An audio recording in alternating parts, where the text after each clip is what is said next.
This university is committed to providing a comprehensive safe van training program for students and employees. The goals of the program are to increase awareness of guidelines for the safe use of vans while conducting university business either on or off campus. Driving defensively is driving to prevent accidents in spite of the actions of others or the presence of adverse driving conditions. 3 key elements for successful defensive driving include anticipating hazardous situations, being prepared for the unexpected, and responding proactively to the actions of other drivers, pedestrians, and changing driving or road conditions. Defensive driving, as it applies to van safety, is learning to eliminate distractions, learning some basic road etiquette, as well as learning how to spot and stay away from dangerous situations. This program is specific to van safety. Prior to driving a van on university business, university employees and volunteers must complete a university-approved defensive driver course. For the van safety requirement, defensive driver training and a van safety course must be successfully completed every 4 years. The van safety program will include online and an optional behind-the-wheel training. The university may have access to both 12 and 15 passenger vans. The National Highway Traffic Safety Administration, or NHTSA, has found that the improper use and loading of 15 passenger vans create a significant risk of a rollover crash.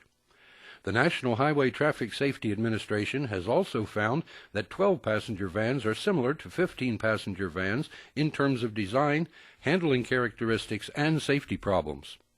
The requirements discussed here also apply to 12 passenger vans unless expressly excluded. Guidelines provided in the defensive driver training and van safety programs must be followed by all van drivers. This will prevent disciplinary action by the university. University vehicles are to be used only for university business. Of course, all city and state traffic regulations must be observed. Drivers will be personally responsible for any traffic or parking tickets that they incur while on university business. Only individuals with a commercial driver's license with a passenger endorsement and that are free of any medical conditions that could affect the safety of the driver and passengers are permitted to transport university students, employees, guests, or volunteers in a 15-passenger van. A 15-passenger van is any vehicle, regardless of whether seats have been removed, that has been sold as a 15-passenger or comparable van. This requirement does not include 12-passenger vans. Drivers must reduce van speeds below the posted speed limits for all turns and avoid sudden steering motions. Reducing speed and sudden jerky motions are necessary because vans are more likely to roll over under these conditions. The passenger weight in vans raises the vehicle's center of gravity and causes it to shift rearward. Drivers should adjust mirrors so the sides of the van may be seen. Vans have larger blind spots than passenger cars, and so adjustments to side mirrors are necessary. Drivers must allow more time and distance when pulling into traffic or attempting to stop because vans are heavier than passenger cars and require more stopping time. When exiting a tunnel or being passed by a large truck, drivers should grip the steering wheel firmly. They should be prepared for the van to be pushed by the wind. Vans can be pushed by the wind because they are taller and longer than passenger cars. Tires should be checked for wear and proper inflation. Vans with worn or improperly inflated tires are more likely to roll over. Drivers should be aware that towing a fully loaded trailer will adversely affect the time and distance required to pull into traffic or to stop. Pulling a trailer may alter the van's normal handling characteristics. Trailer manufacturers' recommendations must be met for towing capacity and trailer tongue weight under loaded conditions. Maximum towing capacity includes the weight of both the empty trailer and the trailer cargo. Drivers must file a travel itinerary and a passenger list with the responsible department and keep copies in the van. Passenger lists should include the names and emergency contact telephone numbers for all passengers and the driver. You should always make a visual inspection of your van before starting on a road trip. As mentioned earlier, you should visually inspect the tires. If one seems to be flatter than others, you must address the issue. Check your van's maintenance manual for proper tire inflation amounts. More importantly, know how to check the air in your tires yourself. Don't depend on someone else to do it. Your tires should have plenty of tread. Use the Lincoln test. Insert the head of a penny into the tread of your tire. Insert Lincoln's head first. At least part of Lincoln's head should disappear into the tread. If it doesn't, your tires may need to be replaced. Make sure you have sufficient gasoline for your trip. Verify that oil, windshield wiper fluid, glycol in the radiator, and other fluids have been checked recently. If there are no warning lights for light out on the instrument panel, have a colleague help you verify that the headlights, backup lights, and stop lights are working properly. If your check engine light comes on, you should consult your university's mechanic. When you hear a strange noise, don't ignore it. Get it checked by a mechanic. When you assume driving duties, it is important that you remember that you are responsible for your actions and the results of those actions. In almost every case, a driver involved in a collision had an opportunity to avoid the collision, even when the other driver caused the mishap. This is one of the key components of defensive driving. It is important that you keep your distractions to a minimum and that you stay focused on your primary job of driving. Limit conversations as much as possible to topics related to navigation, awareness of surroundings, and emergencies. The driver should pull over and stop at a rest stop, parking lot, or gas station before using a cell phone. The driver should never stop on the highway shoulder. Remember that cell phones can be a dangerous distraction. Study maps and know distances to your destination before leaving. GPS devices should be programmed prior to moving the van and should be mounted on the windscreen or dashboard. Only voice instructions should be followed by the driver. Never take your eyes off the road to view the GPS screen, and never use a handheld GPS. Passengers should be instructed to stay in their seats with seat belts, if available, firmly fastened when the van is in motion. Changing seats during travel is not allowed. In addition, walking the aisles is not acceptable. Baggage inside the van should be securely stored under the seat or in the back low to the floor in order to lower the center of gravity, in overhead bins or a designated secured storage area. Never allow the aisles to be blocked. Passengers should be instructed to keep their arms, legs, and head inside any open window. Encarta Dictionary defines impairment as making something weaker or to lessen the quality, strength, or effectiveness of something. If we apply this to driving, impairment is a factor that decreases your ability to operate your vehicle safely. Drugs and alcohol are the first thing we would think about when we think of driving while impaired. However, there are other factors to consider, such as impairment through fatigue, some allergy medications, or as a result of disabling injuries or illness.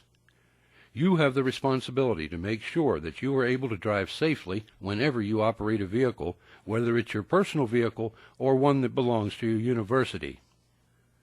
Intersections are one of the most dangerous areas for any driver. There are several procedures that you can use to lessen your risk. When you approach a green light, slow down. Make sure that you look left and then right. If it's a blind intersection where you can't see traffic until it presents a hazard, slow down even more. It's a good idea to remove your foot from the accelerator and place it over the brake. This will shorten your response time if there is a problem. The majority of collisions happen within 4 seconds of a light change. When you stop at a red light, make sure you stop in the right spot. Make sure the intersection is clear after the light turns green before you proceed. You should always be careful at intersections. If you get a yellow light, stop. If you can't stop before entering the intersection, continue through it at a constant speed. When the light turns green, you should watch for the red light runner. Look to the left, right, and then left again to make sure the intersection is going to be safe for you to enter it. Red light runners at intersections are often speeders, so be sure you look at distance down the road. Remember that your stopping distance is greater in a van, so be aware of this as you enter intersections. Many collisions occur when drivers back up. Always make sure that you don't back up without visually clearing the area behind your vehicle first. Also, you should turn to look to the rear while you back. Remember that an object or person may be shorter than your back window. In trucks or vans, you may not be able to see directly behind you except in your rearview mirrors. In these instances, you should have a spotter to give you information about how you're doing. You can protect against parking lot mishaps by picking a spot you can pull straight into and straight out of. Where this is not possible, you can back into a parking spot. Speeding increases the risk of cutting your reaction time and storing more kinetic energy that must be dissipated in any collision. Each incremental increase in speed reduces your ability to react in time to avoid hazards because you may not have time to react. Don't allow yourself to be tailgated. Change lanes or adjust your speed to encourage tailgaters to pass. To determine if you are tailgating, apply the 2-second rule. To apply the 2-second rule, watch as the vehicle ahead passes some object, for instance, the road markers, speed limit signs, trees, bridges, or fence posts, then count 1001, 1002. If you pass that same spot before getting to 2, you are too close to the vehicle ahead of you. Recent research conducted by the National Highway Traffic Safety Administration has found that the risk of a rollover crash is greatly increased when 11 or more people ride in a 15-passenger van. This increased risk occurs because the passenger's weight raises the vehicle's center of gravity and causes it to shift toward the back. As a result, the van has less resistance to rollover. Placing any load on the roof raises the center of gravity and increases the likelihood of a rollover. Roof racks on university vans may only be used when driven on campus. There are a number of situations that can cause a rollover. For instance, if the van goes off a rural road, the van is likely to overturn when it strikes a ditch, an embankment, or when it runs into soft soil. Another rollover situation occurs when the driver is fatigued. A tired driver can doze off and lose control. In addition, a driver can lose control when traveling too fast. This can cause the van to slide off the road when traveling around sharp corners. In addition, at highway speeds, a driver can lose control as a panic reaction to an emergency or to a wheel dropping off the pavement. If your wheels drop off the roadway or pavement, gradually reduce speed and steer back onto the roadway when it is safe to do so. A passenger van is substantially longer and wider than a car. As a result of this feature, it requires more space and additional reliance on side mirrors for changing lanes. In addition, it does not respond as well to abrupt steering maneuvers. And finally, it requires additional braking time. Vans also have a wider turning radius, which requires additional room for turns. There are a few actions that can be taken to protect van passengers.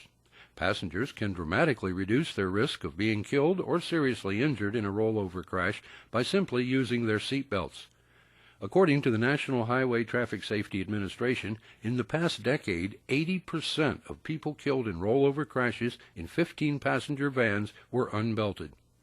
When a 15-passenger van is not full, passengers should sit in seats that are in front of the rear axle.